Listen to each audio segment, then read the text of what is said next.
If you've built a 7-figure business without social media, this could be exactly why your growth is starting to slow. Most successful founders don't need more leads. They need their reputation to travel faster than they do, like buying a private jet, but it's for your reputation, aka brand authority. What if your best clients started selling for you before they even met you? And the mistake every referral-based business makes when trying to do content is we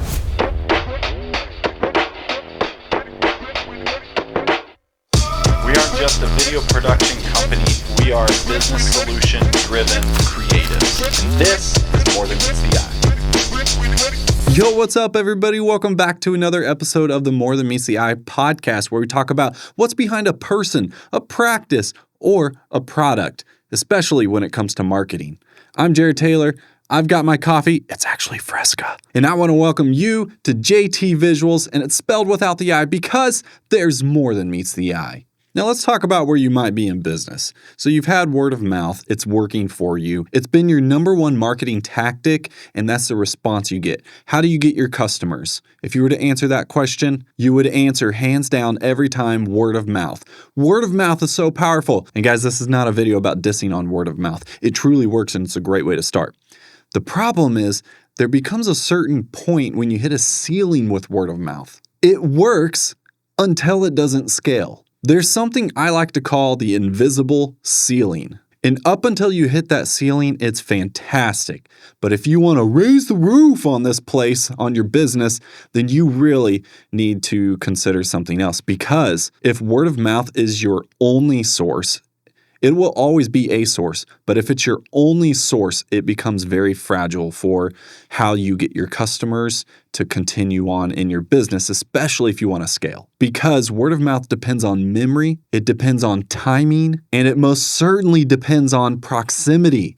How many of you guys are out there doing all these networking groups in person, and it's great, it's fantastic, they work. Building a strong network and referrals from other people, it's great. Again though, you hit a ceiling when it comes to getting new customers from it. So you oftentimes find that referrals stop when you're not in the room. And referrals also stop when your clients can't articulate what makes your business different, other than I just know him. Most business owners hit their invisible ceiling maybe right around the $1 million revenue mark or more. And I want you to realize this isn't just a skill thing. So it's not you. You did all you could and you've built it on your back. Congratulations. Keep doing it. It's going to be important. But there's a way to take it even further and burst past that invisible ceiling. When you're below the invisible ceiling, your reputation is doing all the heavy lifting. And that's actually fantastic. However, there's no distribution. Because what about scale? What if you want to grow your business? What if you want to hire more people? What if you want to provide great jobs for them? What about accomplishing your big vision that you started with? Why are you comfortable where you are? And if you have an itch to burst past that invisible ceiling, keep on listening, because the answer to this is brand reputation. Now, if we say brand reputation, of course, personal brand is great. Continue doing personal brand, but it's for your brand reputation in a much more amplified way to burst through that ceiling. And that is through the power of social media. Yep, there, I said it. You've convinced yourself that social media is not for you. You don't need it because word of mouth works so great. It's not either or, it is both and. Why does social media feel so wrong for high-level entrepreneurs? And I think maybe it's because they don't actually hate content and they don't hate the avenue. They just hate low-status content. Like, maybe they've said things like this: I don't want to be an influencer. I don't have the time to post. I don't want my brand to look so cheap. But what if we double tap and press into that a little further?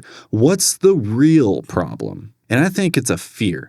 There's a fear of looking inconsistent, looking unpolished, looking like everyone else, or that they can't handle the load if it works. Anybody can post anything, and it's great. It's good to post something, but if you're at this part where you've built a good reputation and you haven't really been online, then when you enter the online space, it's going to make a big splash. And so random content can feel a little more risky. Or maybe you don't even know where to start. How do you really go about it? There's so many options out there that you get paralysis from analysis, and you continue and go back to the habits and the systems that you already know and that have proven to work. But then you find yourself going, man, I could do more again. And so you just keep going back because you know it works, but it only works really well until a certain point. So then what if we look about it all differently? What if it's actually not about content and it's more about experience? So instead, you stop thinking, what should I post? And instead, you start thinking, what should someone feel after they see my post? Better yet, what should someone feel about my brand when they see this? The most powerful brands don't chase empty attention. They document their authority through video and they engineer trust. Like, do you ever find out that a lot of phone calls or emails that you get are people asking the same question over and over and over?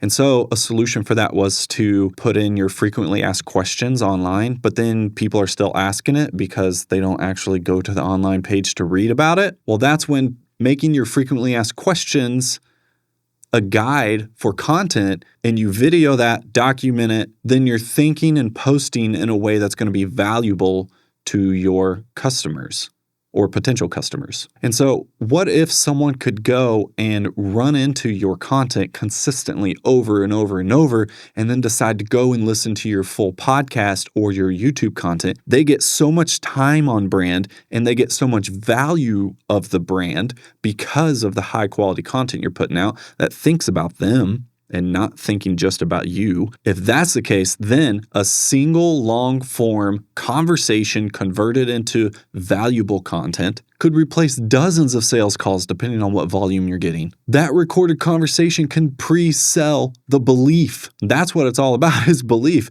Maybe they don't believe in your product enough. And this anchors you as the authority in their business, if you're B2B, or the authority for what these individuals desire, the problem they face. So the goal isn't really empty content, because you can record anything and make content. And sometimes, I agree, marketing is stupid sometimes, and you could just do the stupidest stuff and it gets 1 million views. That's actually harder than you think, but try it. If you're willing to, try it. However, the goal isn't just empty content. The goal is to provide so much value that there's clarity at scale. So when you have this invisible ceiling and you start poking at it and you burst through that, now you're visible and you can build your credibility. And it's not to replace word of mouth. It's actually to revive it at this point and use it for your advantage, because when potential customers hear existing customers or new customers' stories, it sells so much better than you trying to convince someone based on all the features it has. So that's actually one of the hidden reasons that podcasts, especially when you video it, work. Video podcast or long form content online can really amplify word of mouth. You're combining it with scalability and with testimony. Just think about it. Podcasts allow nuance, depth. They attract decision makers, not just doom scrollers. And long form builds faster than just short-term ads and trusts faster than posts. A podcast episode could be a sales conversation. It could be a strategy session. It could be all your discovery calls rolled into one. It's a culture document of who are you? What are you about? What's the vibe? And it also becomes a fantastic referral tool. Imagine having a guest on the podcast, and that guest can also refer you if you have a quick meeting at the end and debrief after your podcast. And this is something I'm just now thinking of. You get those customers who are happy with you. If you bring them on a podcast, you have a long conversation with them that is oftentimes longer about how happy they are using your product than any other time that you get their information or that they share it. And now you have it recorded, and now you're going to go and clip it. And if they're present on social media, now you can tag them and you can collaborate with them to pull in their audience. And it's them saying it about your company. That's literally amplifying word of mouth at that point. Okay, but if that's the case and podcasts are really that great, why is it that most podcasts fail? And I have personally done this before, so take it from me. It's because you treat it as content or you never implement a system or infrastructure to scale what you actually need for your business or brand. So burnout and other importance and schedules and things start coming up, and that's when you start putting off your content and you deem it as less necessary. And that's very risky because the moment you stop could be the moment momentum kicks off and you have no idea because you stopped. So DIY setups are great. I love it when people can make podcasts in their own studio, in their own office. But if you don't have someone dedicated to that professionally, that's going to gather everything needed to be able to get you in so you can actually put in the time to do it and the accountability, especially when you pay someone else, then it's like, oh, I'm paying for this, I'm going to use it. And so that really helps you get it out there. And then you save so much time. So usually what fails podcasts is, one, they never went video. Two, they're doing it all themselves when they should be that 7-figure plus business owner. Three, there's inconsistent publishing. Four, no distribution plan. And that also means that there's no brand narrative. It's all about features rather than stories. Or there's time wasted or less direction on where you want to go with it, less vision. It's not refined. The podcast does not have legs. Shout out to that episode. Go back and watch that one. Listen to that one wherever you are. Look for the podcast having legs. Dude, you can't miss the thumbnail on that one. That is a great starting point for all podcasters. And the real killer is that there's no experience attached to your show. It's just log in and let's talk.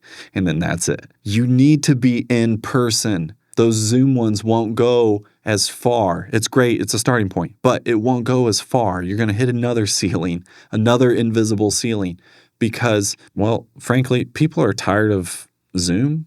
So all that work from home time during COVID, that's what it reminds us of. And so when you see a Zoom video or a Zoom recording or a Zoom clip, it's kind of disengaging compared to if you were in person. Plus, when you're in person, now there's more of that experience and there's a synergy, a different energy of the room. And when you laugh together, it's not cut out by voice isolation or, hey, you got to turn on your microphone at the beginning. So it's a way to like put stuff out there, but you're not doing anything after. And that's another thing why I've seen podcasts fail is even when they try to use it for marketing for their business is they're not even clipping this stuff and putting it on all the social platforms. Or if they are, they're only like doing a couple. But I understand that it's hard to get started and you're limited on the knowledge, you're limited on the time you can input. And so if you are at a level where you need to do something rather than nothing, then use Riverside instead of Zoom. Go use that. That one is way better. And then you can consider buying some of your post-production time back by sending the recordings to us and we can do that for you. And then it's optional if you want us to also post it for you. But anyways, this ain't some big giant sales pitch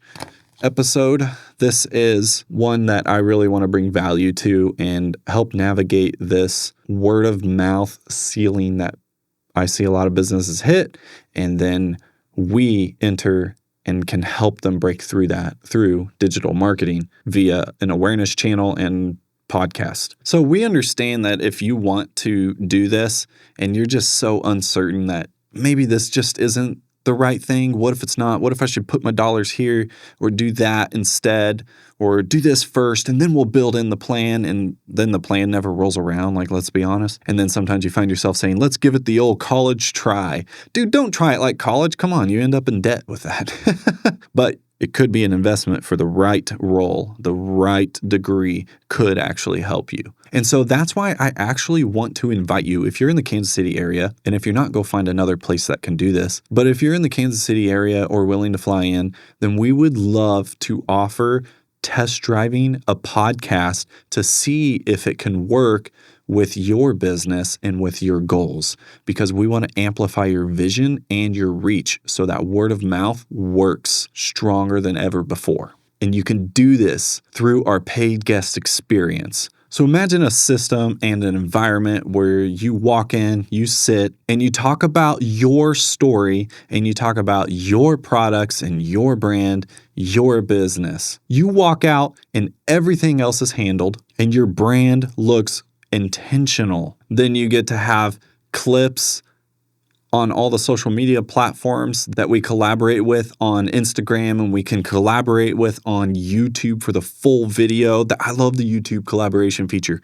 What that means is that there's one video, the whole podcast can look like it's your podcast as well. We team up, and then you get our audience and we get your audience, and we pool them together, and they're watching the same piece of content. So when that podcast hits 1,000 views, it's 1,000 views for both of us. And if it hits 1,000,000 views, then we both get exposure from 1,000,000 views. So then you can give it about a month, because we want to roll out all of our clips on all of our channels, and we'll tag you on the ones that we're capable of tagging you on, and link back to the full episode. And on the full episode, then we want to drive them towards your business or towards your product or practice or whatever it is that you're on there for. And then we allow you to go and chop that up as if it's your own material, and you can get even more clips from it. And this is fantastic because we have more than one show as well. So if you wanted to duplicate this process and do it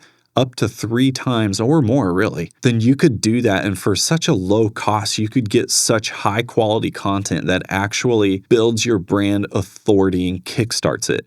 Then we can help you navigate if doing a podcast is right for your business. And at the very least, if it's not, if you're unqualified from our perspective, or you're unqualified from your perspective, maybe you're not there yet, then you still walk out with some fantastic content, and it was never wasted time. And it was also never wasted money. Just like when other professionals and high-level entrepreneurs release new books, they go around and they guest on all the platforms and all the podcasts so that they're teaming up with existing brands to shout them out, basically. And that ramps up their marketing for what they've just released or an event that's coming up. That kind of authority compounds.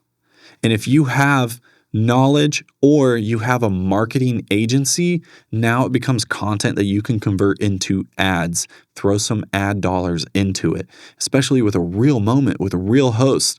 Like, this ain't about faking it. This is about authenticity. And I know that word kind of gets vague these days, but truly authentic content. That's not some AI slop that you can use to help promote your brand and your product. And if you do not have access to getting to Kansas City for this, then try the same thing, but in your area. Go and find YouTube channels that are local to your area, and go and find podcasts that are local to your area, and start asking to be a guest. You will find that it's very low dollar for what you get, or it's actually completely free for some people. It's a little wild doing it that way because you don't know what you're going to get. And at JT Visuals, we try to make it very obvious that you know what you're going to get. And so if your business is already proven, if referrals have built your success, and if you don't want to become just some random content creator chasing the algorithms, doing the TikTok dances, then you don't necessarily need more marketing. You need marketing that's geared towards your reputation and engineering it to amplify word of mouth. So if your next stage of business includes building your credibility, gaining some attention, providing clarity towards buyers and helping them navigate their decisions, and lots of visibility so you stay top of mind and you're not so easily forgotten when you're not in the room, then this is exactly how you scale your business without changing who you are. And so that mistake that every referral-based business owner makes when trying to do content is changing who they are, posting for attention, and not giving true, authentic, long form a chance. Thanks once again for making it through this one. I hope that I brought you so much value. Please leave a comment and let me know what your greatest takeaway was so I can have feedback. Keep on keeping on.